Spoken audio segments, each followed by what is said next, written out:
Donc pour rebondir sur le paysage qu'a dressé Maxime de ces nouveaux imaginaires, OK, se réapproprier le lien au territoire, le respect du vivant, le respect de les dynamiques, mais comment en fait?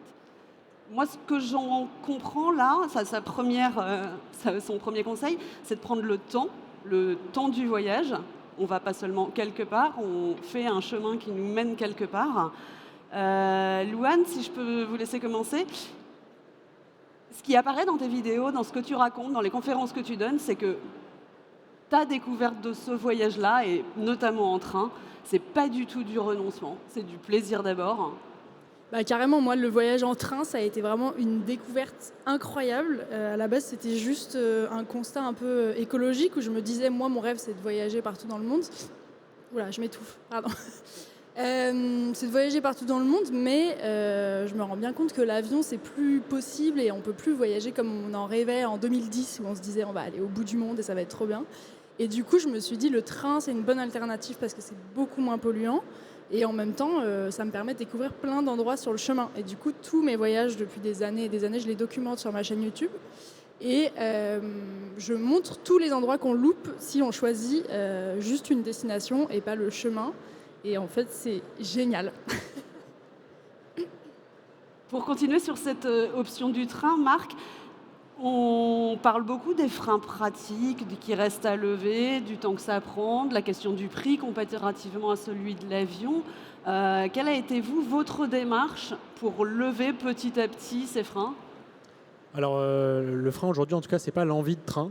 On voit que de plus en plus de gens Je sont confirme, tout sensibilisés. sujet train d'Angéo sur cartonne, donc il y a une envie. Vive le Voilà. train.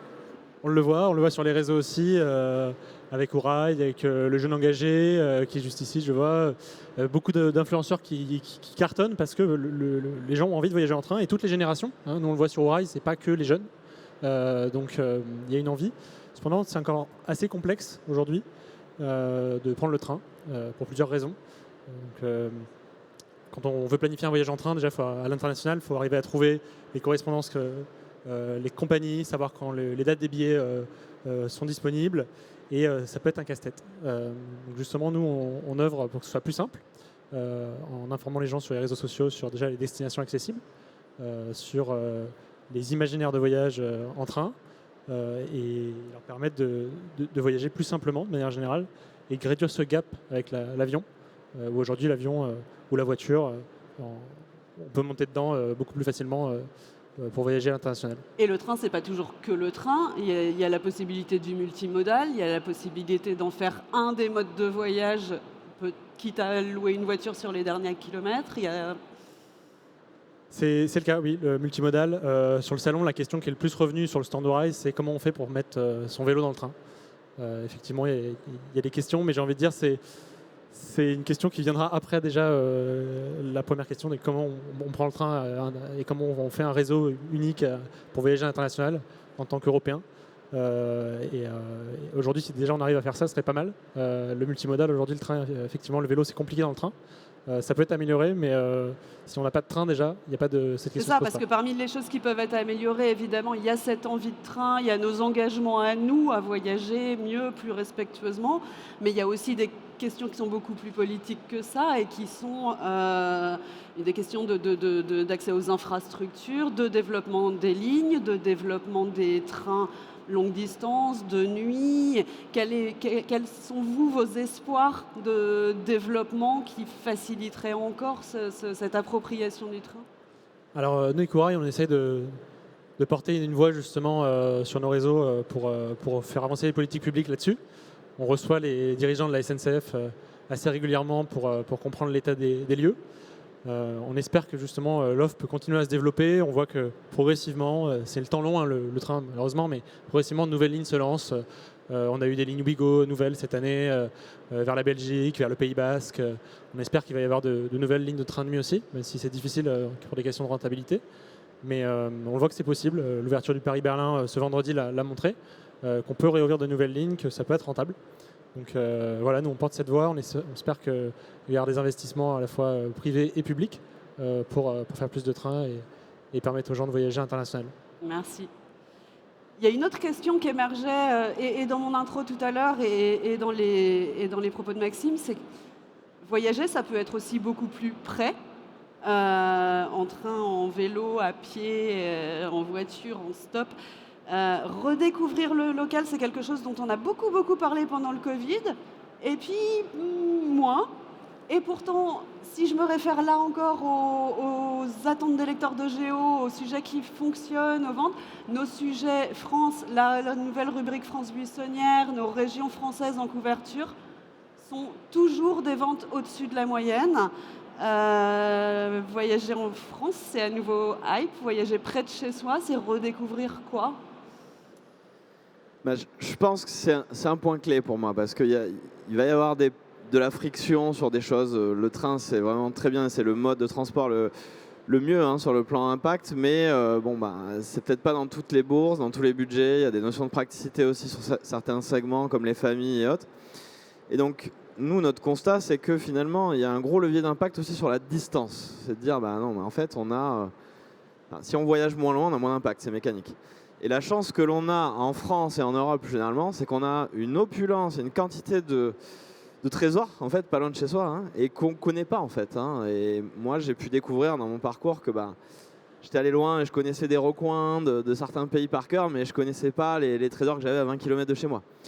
Et en fait, nous, dans bien des cas, ce que l'on a pu observer chez Gringo, notamment au contact de nos utilisateurs, c'est qu'il y a vraiment un besoin profond d'évasion des gens. Il y a besoin de se ressourcer, il y a besoin de sortir du périph', des voitures, il y a besoin de se reconnecter avec la nature, avec ses proches, avec soi-même, de se ressourcer, etc.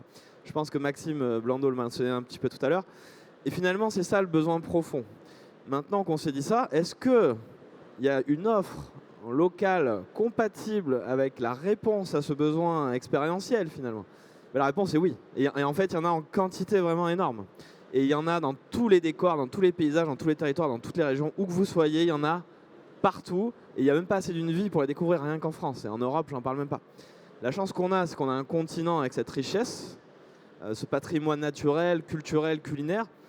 On a un continent assez compact, qui est c'est le plus grand réseau ferré au monde. On l'a vu sur les cartes de distance tout à l'heure. En fait, en peu de temps, même en prenant le temps, on peut quand même avoir un terrain de jeu phénoménal.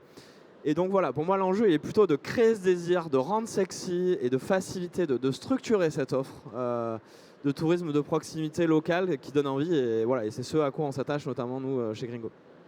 Je pense que vous avez tous des clients, des utilisateurs, une communauté, des interlocuteurs qui ont démarré cette prise de conscience et qui font la démarche d'aller chercher vos solutions, vos témoignages.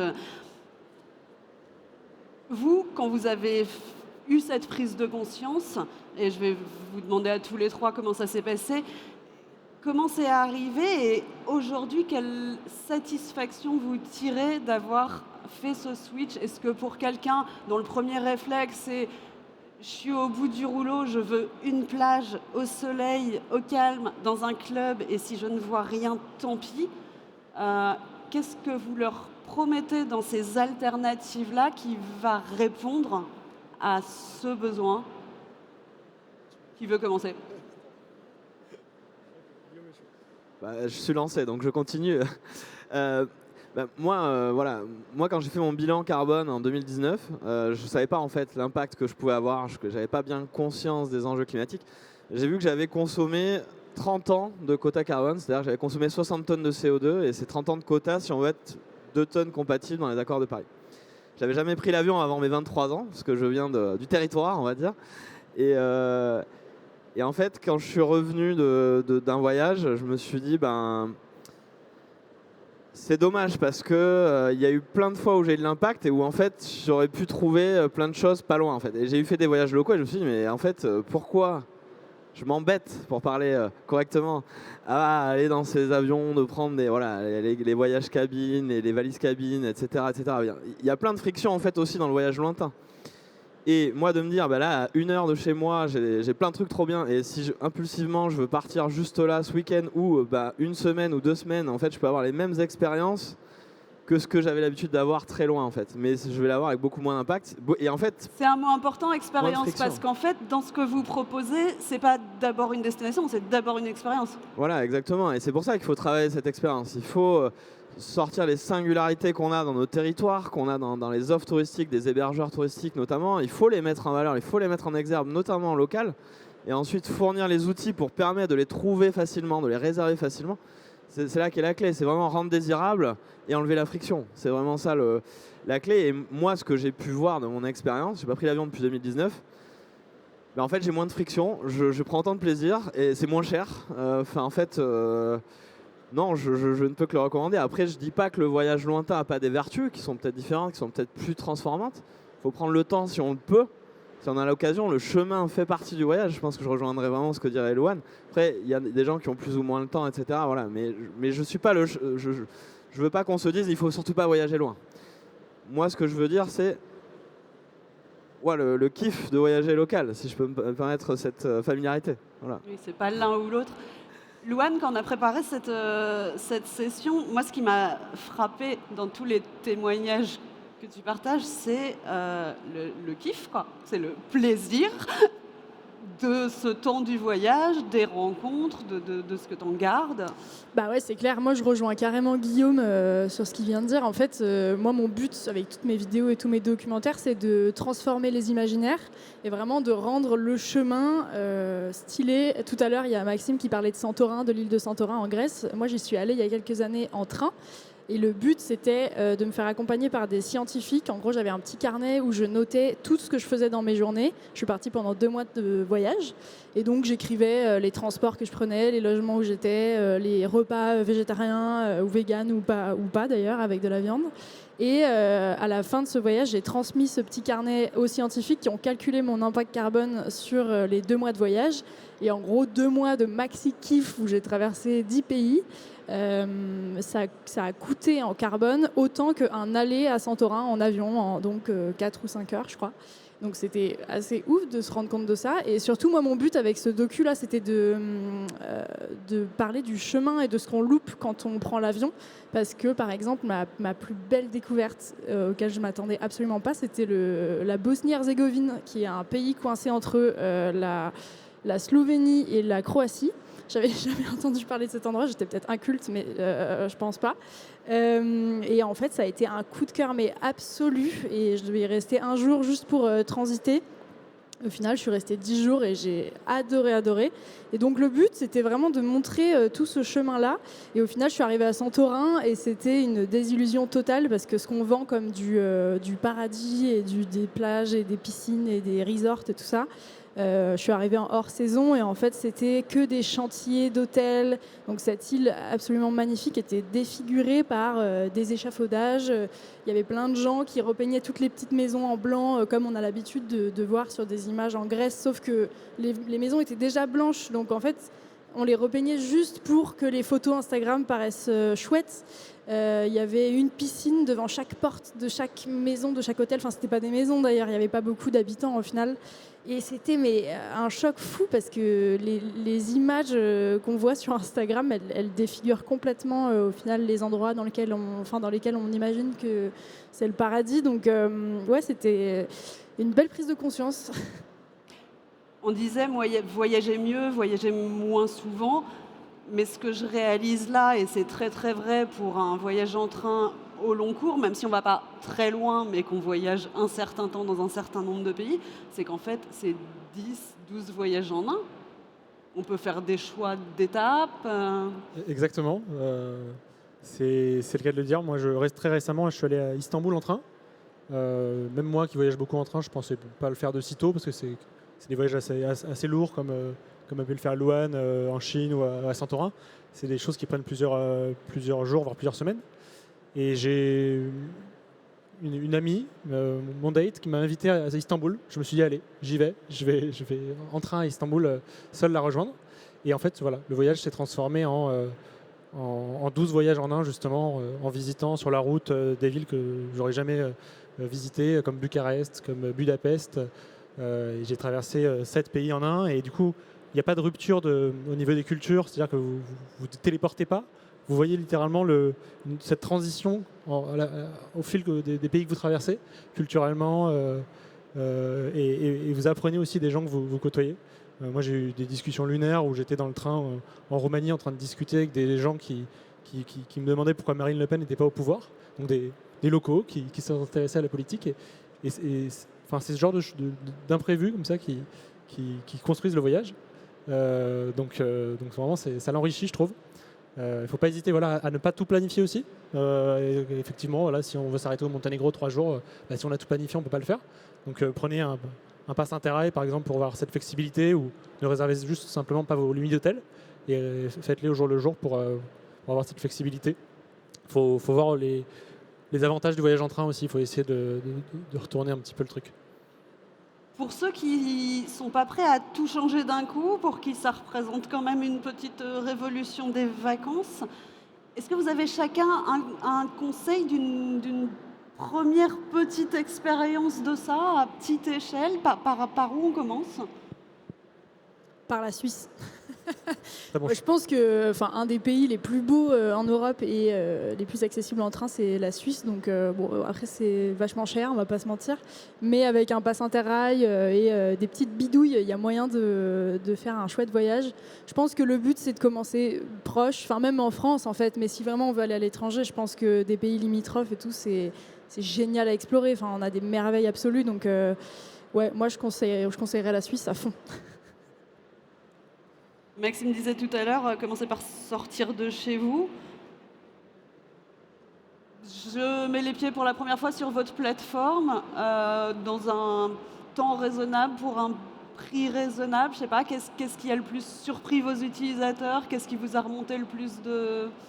La Suisse fait vraiment rêver, hein, les paysages suisses. Pour la Suisse Non, mais c'est vrai que la Suisse, tout est faisable là-bas, la randonnée, du voyage en train, du ski, ce que vous voulez. Il faut avoir le budget, effectivement, parce que ne serait-ce qu'une nuit d'hôtel coûte assez cher. Il faudra voir avec Guillaume pour l'hébergement, peut-être s'il a des solutions. Sinon, nous, on a la Corse. On a CL Coupe qui est présent ici, si vous voulez faire des croisières en Corse.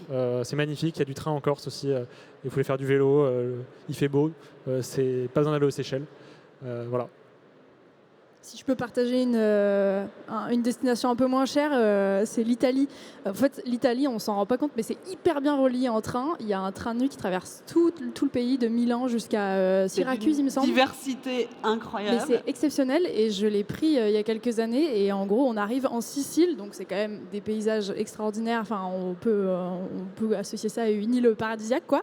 Et le train se fout directement sur un bateau pour traverser parce qu'il n'y a pas de pont entre l'Italie et la aller en Sicile en train. Et du coup, on se réveille au milieu de la mer après avoir pris 15 heures de train. En fait, c'était incroyable. Et l'Italie, c'est vraiment la belle vie. C'est pas trop cher, c'est hyper accessible. Donc, ouais, la Suisse ou l'Italie, franchement, pour commencer, c'est extraordinaire, quoi. Guillaume, dans les destinations je vais être obligé d'être plus chauvin franco-français. Oui. Et je ne pourrais ne pas mentionner la Corrèze, hein, puisque j'imagine que plein d'entre vous parmi vous ne sont jamais allés en Corrèze. Si vous voulez de la nature, du terroir, bien manger, juste respirer, vous ressourcer, etc. Il n'y a pas mieux que la Corrèze et c'est 2 tonnes compatibles depuis Paris à peu près avec tous les modes de transport si vous séjournez. Enfin, sans y aller en avion, bien sûr, mais vous ne serez pas déçus si vous allez en Corrèze, pensez à moi. Merci beaucoup pour tous vos conseils. Je vous conseille tous d'essayer de vous approprier ces expériences. Tous les témoignages que j'ai eus, y compris de nos lecteurs sur ces micro-aventures, sur ces autres voyages, sont absolument dithyrambiques. Essayez. Merci beaucoup à tous. Merci. Merci. Merci.